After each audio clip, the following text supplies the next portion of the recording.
Casa Grande, big house. We call this the big house a lot. And it's modeled after the living quarters on King Ranch, which is where the Klebergs lived and ran their King Ranch for centuries, literally. The white barrel roof, the white stucco walls, this blue slate tile, the color scheme is taken right out of the big house in King Ranch where the Klebergs lived. And the Klebergs actually thought so much about the hotel that the matriarch, Mrs. Kleberg, after we opened, about the second year after we opened, she turned 80, and she had her 80th birthday party here. And she brought the whole clan. They took the 7th floor, which is most of you are staying on the 7th floor. The Klebergs took the 7th floor, stayed here, and we're here for 3 days for her 80th birthday party. That's a nice beginning story of who we are and the nature of La Cantera. This room is called Tio's, T-I-O-S. Now, Tio, generally speaking, in Spanish means uncle, but Tio is also Tio Kleberg. And when we opened this hotel in 1999, Tio Kleberg was the last Kleberg to run King Ranch. And so we named this room after him. And he came here. He was here for the christening of the room. He opened these bifold doors out to Plaza San Saba with the architect.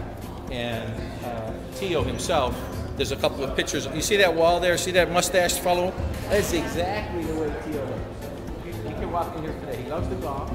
He visits us 2 or 3 times a year. And he's always got a cigar and a handlebar mustache and a hat. You can't miss him. He's a great guy. He's a real fun guy. And he's no longer running the ranch because back just around the time we opened, they turned it over to a corporation, the whole family.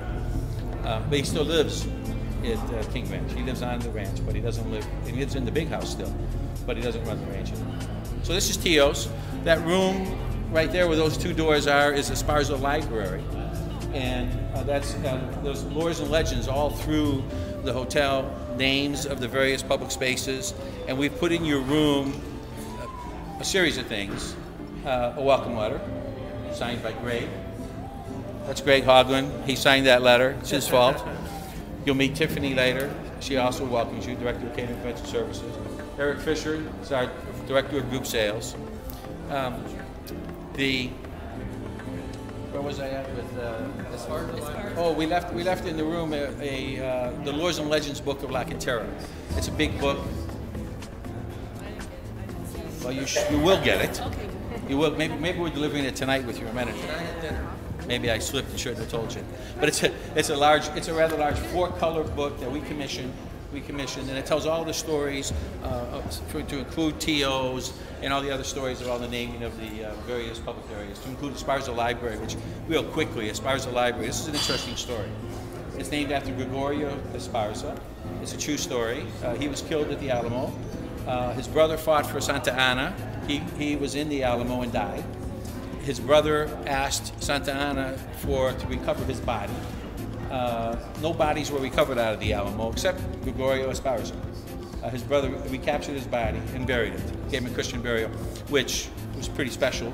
And we named the library after him. We have a picture of Gregorio there. The story is outside the library, and the Esparza family was here at the opening when we cut the ribbon for that library, and they presented us the family crest, which hangs in the library now.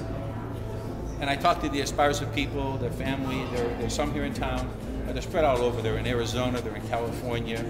There's some on the East Coast. But George is here in town, lives in the Hill Country, comes to see us occasionally. His young son just started at UTSA. So we're going to see him a lot, he told me.